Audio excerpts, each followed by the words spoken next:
Isso é uma quadrilha antiga, que vem no INSS e vem com entidades. Ela é antiga. E ela perpassou vários governos.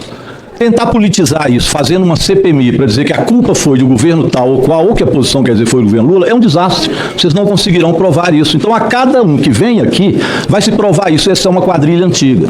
E ela começou, Pimenta tem razão, a exagerar a partir de 2018, 2019. Eu quero mostrar um vídeo e um gráfico que demonstram isso. Vamos primeiro ao vídeo. Vocês vão ver o senador Isalci, que ele sempre nega, dizendo a quem ele entregou uma relação dessa fraude. Vamos escutar o Isalci.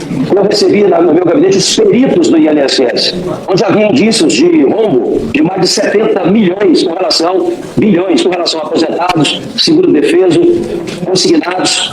E nós levamos isso na transição para o presidente Bolsonaro. Pois bem, o senador Isalci entregou ao presidente Bolsonaro toda uma farra que, segundo ele, ia de 70 bilhões, incluía também os aposentados. Então, Bolsonaro sabia dessa farra. Eu vi o relator perguntando se o senhor tinha dito ao presidente Lula, e o senhor disse que não. Mas o Bolsonaro recebeu dos peritos e também do senador Isalci. Mas, olha, eu quero também que coloque um gráfico para saber como é que isso evoluiu. É importante, o Pimenta falou isso, mas é bom ver em gráfico. Se puder aumentar, a parte azul ali são aqueles que receberam em 2020, 2021 e assim vai por diante, os ACTs, ou acordos técnicos, firmados nos governos, até 2018, que inclui o governo Temer. Depois, os governos Bolsonaro, a partir de 23, e o governo Lula. Se vocês forem acompanhando, é claro, até 2020, a maioria eram entidades que passavam descontos associados que vieram dos governos anteriores. E depois isso vem predominando no governo Bolsonaro. Deixa lá. Olha para vocês verem 2024, 2023, 2024, 2025. Que vocês podem dizer que tem parte do governo Lula posteriormente, mas olha o tanto de verde que tem ali, que foram as maiores partes exatamente do governo Bolsonaro, do governo Temer. É claro que adentra já do governo Lula. E eu passo o último gráfico para ficar claro. Então veja bem, as entidades, o montante de descontos associativos, a grande parte em 2024, 2025 vem do governo Bolsonaro. São as entidades que fizeram acordo técnico naquela época. O gráfico é muito claro. Estas entidades é que fizeram este rombo, esta roubalheira, foram entidades que foram facilitadas lá. Quando vocês ouvirem o ministro Oliveira, vocês vão entender por quê. Porque o ministro Oliveira, ele era superintendente, anota esse nome, eu quero ver o relator, perguntar, estuda ele, eu vou deixar o gráfico com o relator. O ministro Oliveira, ele era superintendente de São Paulo, depois ele virou diretor de uma das diretorias, depois dessa diretoria mais importante, depois presidente do INSS, depois ministro. Todos ele deixou o rastro dele. E ali é que essas entidades foram se amolumando, ministro Carlos Lupe. Esse Oliveira armou tudo. Então, o relator está rindo, mas quando ele perguntar, talvez não precise de rir. Pois bem, esse aí é um gráfico. Só me respeito. Não respeito, estou respeitando, estou falando. É meu direito, relator. Eu sei que Vossa Excelência não gosta que fale mal de uma parte do governo, mas eu tenho meu direito. Eu quero, portanto, que venha o último slide, que são dados. Então, posto isso aí, são gráficos óbvios, evidentes de números, vem aí algo que aconteceu posteriormente. Pode dizer, foi atrasado, já tinha 2 anos do presidente Lula, mas está lá. Ó. Despacho decisório, assunto. Vamos lá. Os gráficos e as coisas dizem por si, mesmo que eu perca tempo, vale a pena a imagem, olha lá a imagem. Diário da União. Número 65, 28 de abril de 2025. Veio tarde, né? Já tinha aí 2 anos do governo Lula. Tinha 4 de Bolsonaro anteriormente. Aí, não, espera, fica nervoso não, Lima, fica calmo. Olha lá, o governo do presidente Lula foi quem tomou essa decisão. Terminar com qualquer desconto e devolver os recursos. Amanhã já serão 2 milhões que receberão os recursos de volta, que foram roubados por essa quadrilha que veio lá de trás, mas que passou incólume no governo Bolsonaro, incólume. Sem que ninguém, nem o presidente Bolsonaro, que sabia de tudo, fizesse a Polícia Federal investigar ou a Controladoria Geral da União. Então eu queria mostrar para vocês, são esses fatos. E contra fatos, pessoal, não há argumento.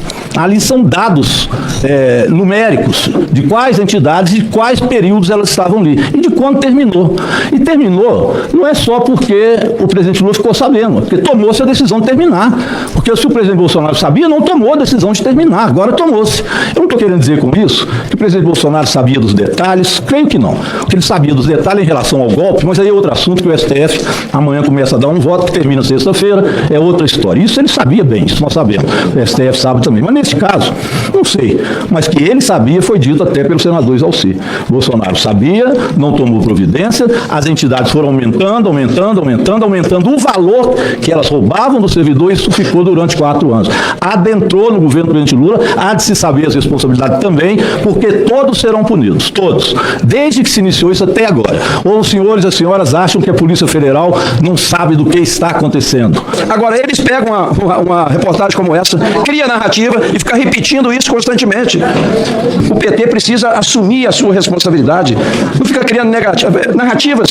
Esse 8 de janeiro que ele fala de Bolsonaro, eu vi lá o depoimento do Braga Neto, não tem, é tudo narrativa, não tem prova nenhuma. Então é inadmissível essa conversa, essa insistência, apesar de ser atleticano, a única coisa que eu sei aqui que a gente tem em parceria, mas cara, chega disso, é brincadeira, vamos cuidar de uma coisa mais séria, aqui é coisa séria, não é brincadeira não. Era isso, muito obrigado. Obrigado, senador. Presidente, queria falar pela liderança do PT, por favor? Pois não. Aqui, ó. É só no final a liderança tem palavra, deputado. O regulamento é bem claro nisso. Posso fazer o esclarecimento, então, presidente, se me permite?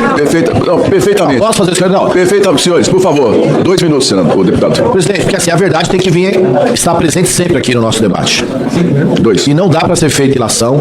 Foi passada a minha imagem ali, passou a fala do senador, verdade, não passou a parte que eu falei. Mas quem fez a emenda, acabando com o recadastramento, foi justamente o senador Exalci. Está aqui. Mentira. 3 anos. Está aqui. O senhor acabou. Quer que eu leia a emenda? Faz questão. Presidente, nós vamos ficar nessa discussão. Revogue. Não. Isso aqui é importante. Eu dei a palavra senhores, eu dei a palavra ao líder da oposição por 2 minutos, 1 minuto e 27. Emenda do senador Exalci Lucas.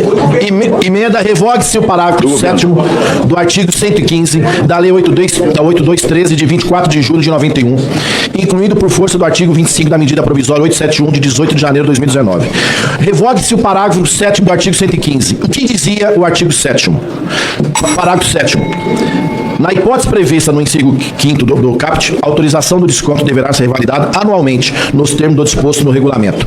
A emenda do senador é para revogar esse parágrafo, portanto, não ter revalidação.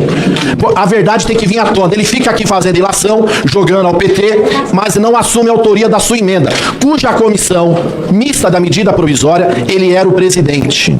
Além de ser presidente da comissão, com forte poder na condução dos trabalhos, como Vossa Excelência tem nessa CPMI, além disso, ele fez uma emenda para acabar. Portanto, senador, chega de conversinha e assume a paternidade do que o senhor fez, que está aqui. Ó. Obrigado. Presidente, Só um instante. Presidente, Só um instante. como líder da oposição no A Congresso. palavra, 2 minutos. Tudo combinado. Das outras vezes é a mesma coisa. O Rogério falou, na sequência, 2 minutos. tudo combinado. Então, Perfeitamente. eu era o presidente e para a gente fechar essa medida, para aprovar essa medida, a gente teve que fazer concessões. E ficou 3 anos. Porque as emendas, eu posso citar aqui. Suspendo a sessão por 60 minutos. Senhor presidente.